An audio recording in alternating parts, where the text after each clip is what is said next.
দুই শ্রমিক সংগঠনের দ্বন্দ্বের জেরে চাঁপাইনবাবগঞ্জে বন্ধ রয়েছে সব রুটের বাস চলাচল।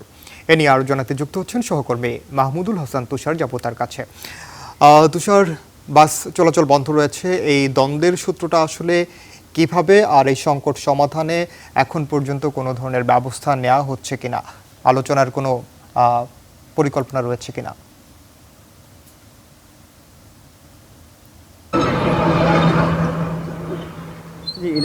গত দীর্ঘদিন থেকেই এটি তাদের মধ্যে বিরোধ হয়ে আসছে।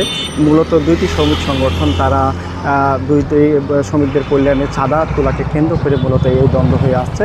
আমরা যতটুকু তাদের সাথে কথা বলেছি এবং পুলিশ প্রশাসনের সাথে কথা বলেছি, তিনারা যেমনটি জানিয়েছে যে গতকালকে তাদের দুই সংগঠনকে নিয়ে বসা হয়েছিল, তাদেরকে নিয়ে দীর্ঘক্ষণ তাদের সাথে আলোচনা করার পরে তাদের অনড় অবস্থানের কারণে সমাধানে পৌঁছানো সম্ভব হয়নি।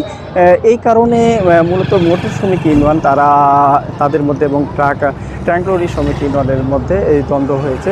এখন পর্যন্ত আমরা যে শ্রমিকদের সাথে এবং মালিক সমিতির সাথে কথা বলেছিলাম, তারা জানিয়েছে যতক্ষণ পর্যন্ত এটি সমাধান না হবে তারা অনির্দিষ্টকালের জন্য সারা দেশের সাথে সব রুটের বাস, ট্রাক, সব ধরনের যান চলাচল বন্ধ করে রাখা হয়েছে।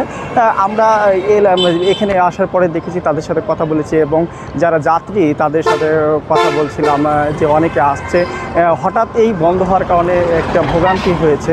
এই ভোগান্তির কারণে অনেকেই এখন বিভিন্ন রুটে যে যাওয়ার জন্য তারা এসেছিলো তারা যেতে পারছে না। পাশাপাশি অন্য যানবাহনের তারা যেতে চাইলেও তাদেরকে অতিরিক্ত ভাড়া গুনতে হচ্ছে। এই ভোগান্তিটা হওয়ার কারণে তারা চাচ্ছে যে এটা দ্রুত সমাধান হবে।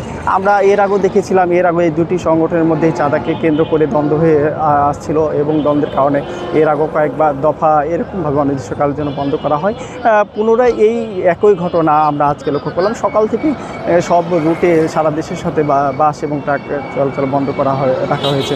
আমরা দুইটি সংগঠনের সাথে কথা বলছি, তারা দুইটি দাবি করছে যে মূলত তাদেরকে যেটা চাঁদা নেওয়া হয় সেটি হচ্ছে শ্রমিকদের যে কল্যাণে যে তহবিলে যেই তারা প্রদান করা হয় সেই চাঁদাটাকেই তারা নেওয়া হচ্ছে শ্রমিকদের কাছ থেকে। আমরা শ্রমিকদের সাথে কথা বলছি, তিনি বলছেন যে তারা প্রতিদিন যেই যাতায়াত করে, চলাফেরা করে, এই দিন এই তারা অল্প পারিশ্রমিক পায়। এই পারিশ্রমিকের বাইরেও তাদের অতিরিক্ত চাঁদা গুনতে হওয়ার কারণে তারা অনেক সময় হতাশা হচ্ছেন। এই কারণে তারা চাঁদা দিতে চাচ্ছেন না।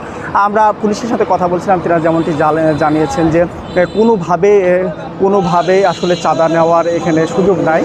তারা দুটি সংগঠনকে তারা দাবি জানিয়েছেন যে তারা কোনো মতে এই রাস্তাতে তারা চাঁদা নিবে, এমনটি তারা করতে পারবে না। এই ছিল চাঁপাইনবাবগঞ্জ থেকে সবশেষ তথ্য। আপনাকে অসংখ্য ধন্যবাদ।